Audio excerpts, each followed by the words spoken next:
causes that bring happiness. It is the nature of man to look for happiness. Everyone is looking for happiness. Some people are looking for happiness in drugs, money, prestige, different types of sinfulness. But yet, they haven't found the real happiness. Yet, they are in misery. Why? Unless and until we strike the balance between the body and the soul, you will not find the happiness.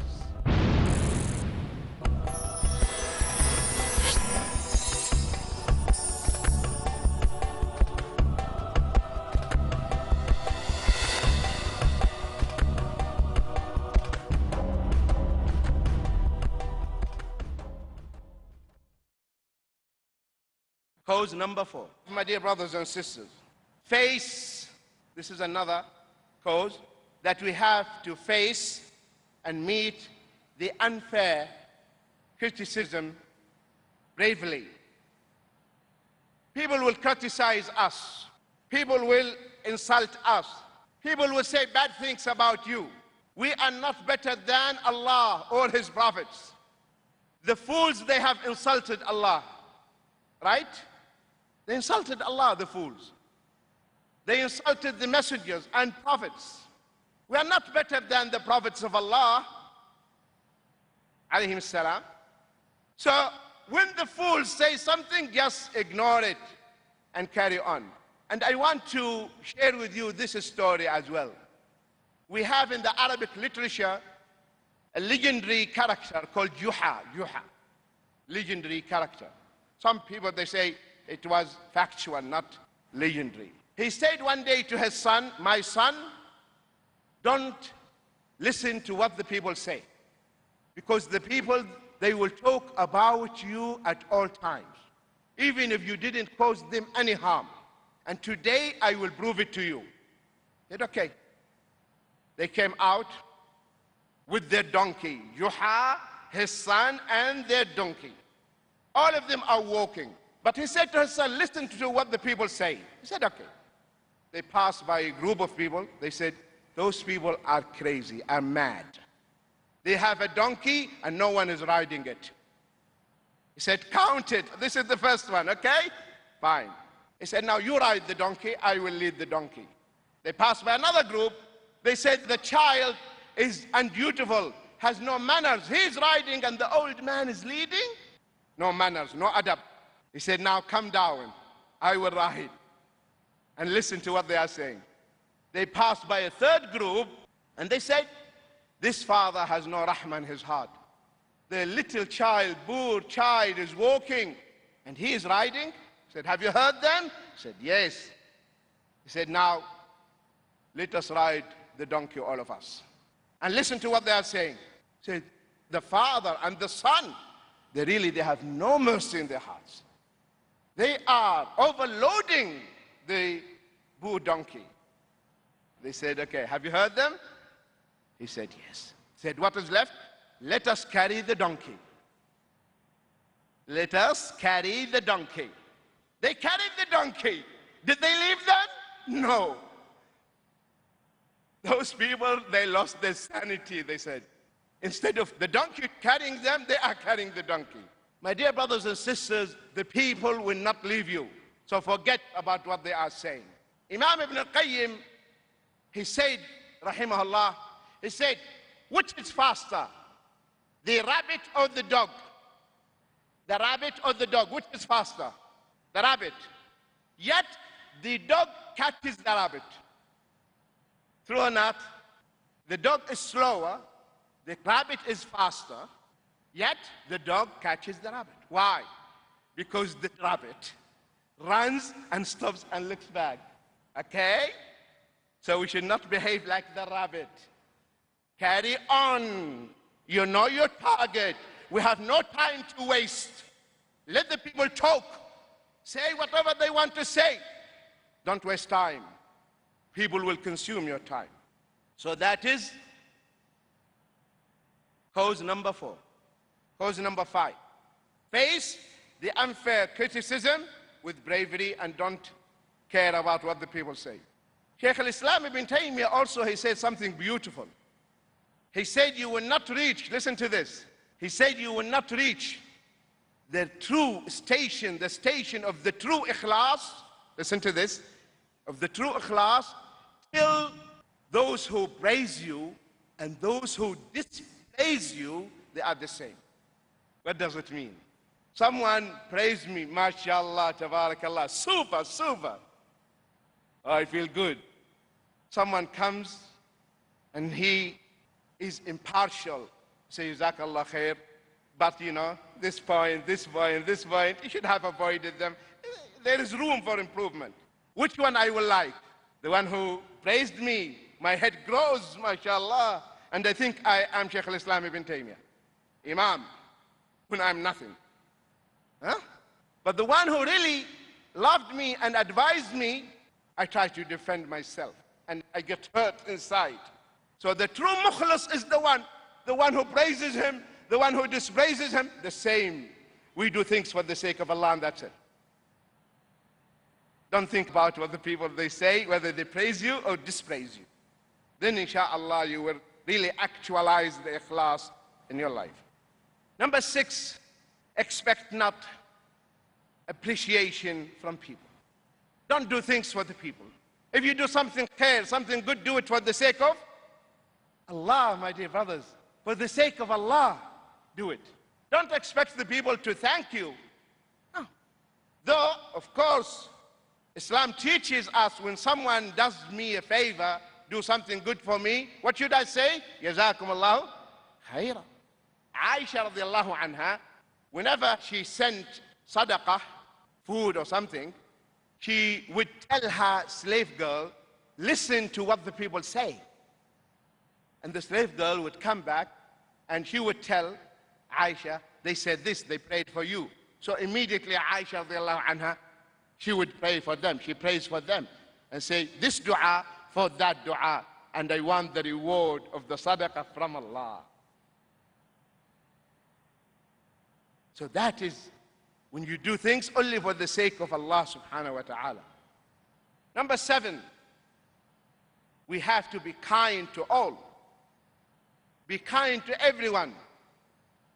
To everyone. Human beings, Muslims, non-Muslims, animals, anything. This is our deen. Be kind to everyone, and that will bring you happiness. Don't you feel good when you do something nice? If you save a life of an animal, don't you feel good?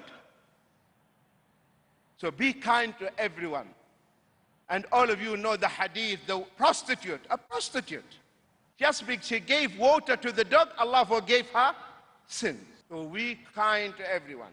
The Prophet ﷺ, as in Bukhari and Muslim, he would never say no to anyone who asked him for anything. The Prophet ﷺ, anyone comes and asks him, he gives. One day the Prophet ﷺ, listen to this beautiful hadith. He was walking. He came wearing a new cloak, new garment. One of the Sahaba said, oh, Prophet of Allah, it is so nice, it's so beautiful. What did the Prophet ﷺ? Did he say, thank you? He knew, the Prophet ﷺ knew what the man wanted. He went inside, he removed it, and he gave it to him. The man didn't ask for it, he just said it is nice. So the Prophet ﷺ got the message. The Sahaba, when the Prophet ﷺ left, they blamed him. Said, you know, the Prophet ﷺ never refuses anyone. Anyone asks him, he gives. So why did you ask him? He said, you know why I asked? Not because I want to wear it on every occasion. No, I want it to be my shroud, my kafan. I want this abaya, cloak, for the barakah, because it touched the body of the Prophet ﷺ. I wanted to touch my body. That's why I asked for it. So be kind to all. Number 8, repel boredom with work. A Muslim should not say, I feel bored. I don't know what to do. I want to kill time. Have you heard this term? Killing time? We kill time always. We say, let us kill time, kill time. Killing time, killing your own self. Because you are nothing more than the time. You are consisting of minutes and seconds. So, when you feel that you have free time, and the true Muslim, by Allah, the true Muslims will not have free time. The night of decree is better than 1,000 months.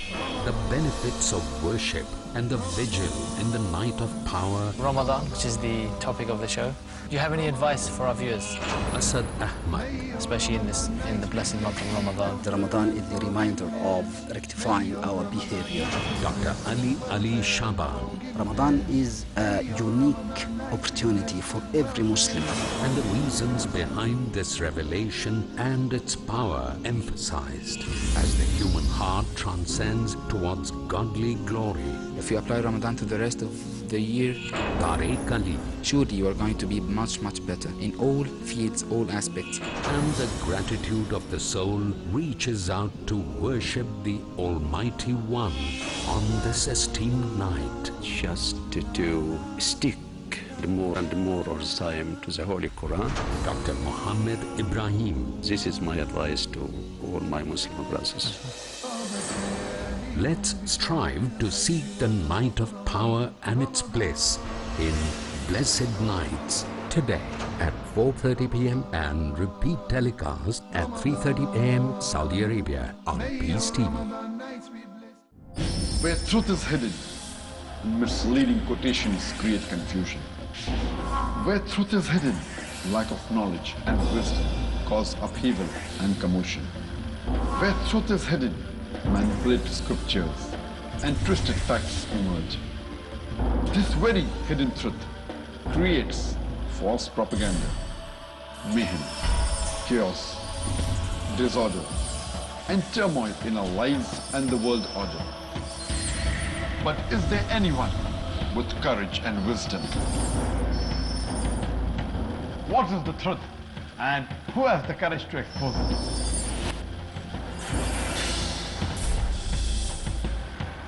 Because it's your right to know the truth. Watch truth prevail and lies perish in Truth Exposed by Dr. Zakir Naik every Saturday to Thursday at 9 p.m. and repeat telecast at 7:30 a.m. Saudi Arabia on Peace TV.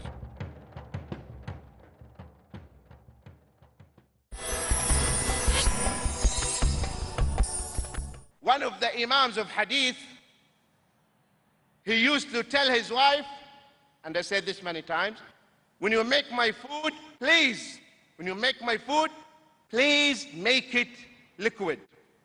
I have no time to chew. I have no time to chew. I just want to gulp, and that's it.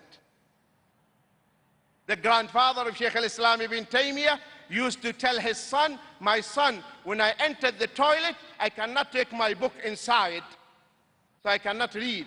So please, you raise your voice by reading, so I can hear you while I'm inside. This is our forefathers who realized the value of time. Allah subhanahu wa ta'ala says, فَإِذَا فَرَغْتَ فَانْصَبْ وَإِلَىٰ رَبِّكَ فَارْغَبْ.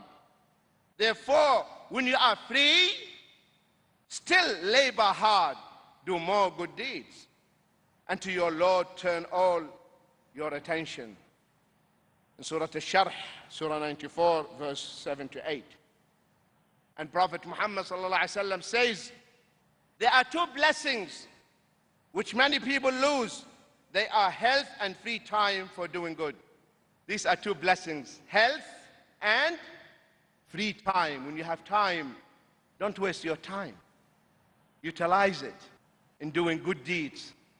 As you know, my dear brothers and sisters, we will be questioned on the day of resurrection about time, right? And we spend many hours in front of the television. True or false? Huh? Hours in front of the television. So Allah will ask you, what are you going to say? I was watching the telly. This is the answer you are going to give? I was watching the football, and nowadays also women, they watch football, by the way. Subhanallah. They play football, not only they watch it, they play it. Last year, the year before the Olympics, I was on my way to the UK in the Abu Dhabi airport. I was sitting in the lounge, and by chance I looked up, and they were relaying the game. And there was a lady, heavy weight lifting, and she went, Subhanallah. Guess what happened? The weight was too much for her. She went cock-eyed. Her eyes crossed like this because of the heaviness of the weight. I said to myself, who's forcing you to do this? Because they are programming the women. Yes, we can. Yes, no, you cannot. There are certain things not for you. You are not cut for that. There are certain things not for you. They don't suit you. They don't suit your nature. They don't suit your nature. So repel boredom with doing good deeds and utilize your time. Number 9, do not be a blind follower. Don't be a blind follower. The previous lecture was food for thought for those who use their intelligence. It was really food for thought. To think, not you say, is it possible all my forefathers and forget about that. Be objective and impartial, and don't be a blind follower. Use this gift that Allah has given you. Number 10, contentment with Allah's qadr. To be content with Allah's qadr. When something happens, calamity, we don't say why it happens to us. Subhanallah. You hear Muslims nowadays, why the tsunami happens to the Muslim? Instead of saying, Alhamdulillah ala kulli hal, they say, why? What did we do? Have you heard this? What did we do? No, we are innocent, miskeen, pious and righteous. We didn't do anything. So Allah is wronging us. Astaghfirullah al-azim. Whatever happens to you, you deserve it. And because He loves you, He wants you to come back to Him. Plus, don't you know that if you are drowned, you are shaheed? If your house, the roof, fell in you, you are shaheed? You don't want shahada? You don't want to go straight to Jannah? But they are children. Children, they go straight there with Ibrahim alayhi salam. What is wrong with you? And Ibrahim will take care of them. So this is the qada and qadar, contentment. Whatever happens to us, we say Alhamdulillah. Alhamdulillah ala kulli hal. Urwa ibn Zubayr is one of the tabi'een. One of the tabi'een, Urwa ibn Zubayr, he had a disease in his leg, and the doctor decided to amputate it, to cut it. So they told him, take this medicine, so you will not, like anesthesia, you will not feel the pain. He said, but it will intoxicate you. He said, no, no, no, no. They said, then how can we cut your leg? He said, when I enter the salah and I am in the sujood, cut it and I will not feel it. Allahu Akbar. And they did, and they cut his leg. And then they took him to his house. By the time they reached his house, one of his children fell from the top of the house and died. His son died, and one of his legs was taken. They said, how can we console him? They said, Ahsan Allahu azak fi ibnak wa fi rijlak. May Allah reward you for losing your son and losing your leg. He said, Alhamdulillah, who gave me many children and He took only one. And He gave me 2 legs. He took one and He left the other. And he said, Allah knows that this leg never walked to a place to commit haram. Never, that leg. So this is the rida, the contentment with the qadr of Allah subhanahu wa ta'ala. Cause number 11, my dear brothers and sisters. Always, inna ma'al usri yusra. Along with the distress, the hardship, a relief. Always there is light at the end of the tunnel. Always there will be light. So the hardship will never last forever. There will be a relief come from Allah subhanahu wa ta'ala. Cause number 12, my dear brothers and sisters, because we are running out of time. Make of lemon a sweet drink. Prophet Muhammad sallallahu alaihi wasallam, he left Mecca and they were chasing him. And you know Suraqa ibn Malik followed him because Suraqa ibn Malik, he wanted the 100 she-camel. And when Abu Bakr looked back, he said, there is a man behind us. He said, don't worry, Allah will protect us. And what happened? The horse of Suraqa, all the four sank into a rocky land. And this happened, and he fell off. It happens to him twice or three times. And the Prophet ﷺ said, Suraqa, you cannot catch us. Go back. And he said, the bracelets, the bangles of the king of Persia are yours. Can you imagine? Someone is wanted, and he's promising the bracelets of the king of Persia. And you know the whole story. The Prophet ﷺ passed away. The Muslims took Persia, and the bracelets were brought to Medina during the reign of Umar ibn Khattab. And he said, Suraqa ibn Malik, get up and give me your hands. This is what my Prophet promised you. So the Prophet ﷺ, he established the state in Medina. So you make of the lemon a sweet drink. Imam Ahmad ibn Hanbal, he became the Imam of Ahl Sunnah when he came out of the jail. Imam al-Sarkhasi, rahimahullah, from the bottom of the empty well, he was imprisoned in a well, produced 20 volumes of fiqh, 20 volumes of fiqh in Hanafi madhab, while he was in the well. Allahu Akbar. Shaykh al-Islam ibn Taymiyyah, he wrote the Fatawa in the prison. Number 13, call upon Allah Azza wa Jal. Whenever you are under distress, whenever you are in need of anything, say, Ya Allah. Call upon Allah. And you will get the relief. You will get the relief immediately. Number 14, shun and leave all types of evil and concentrate on your own. You should be busy with your own sins, not the sins of others. Not the sins of others. We have enough sins, so we focus and concentrate on our own sins. Number 15, Allah rewards immensely. The reward of Allah, my dear brothers and sisters, is something unimaginable. Unimaginable.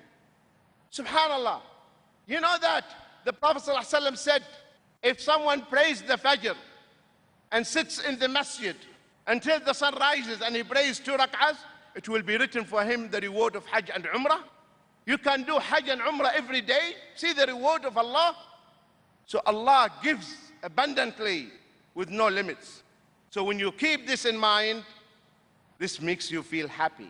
Iman is the most important thing in one's life.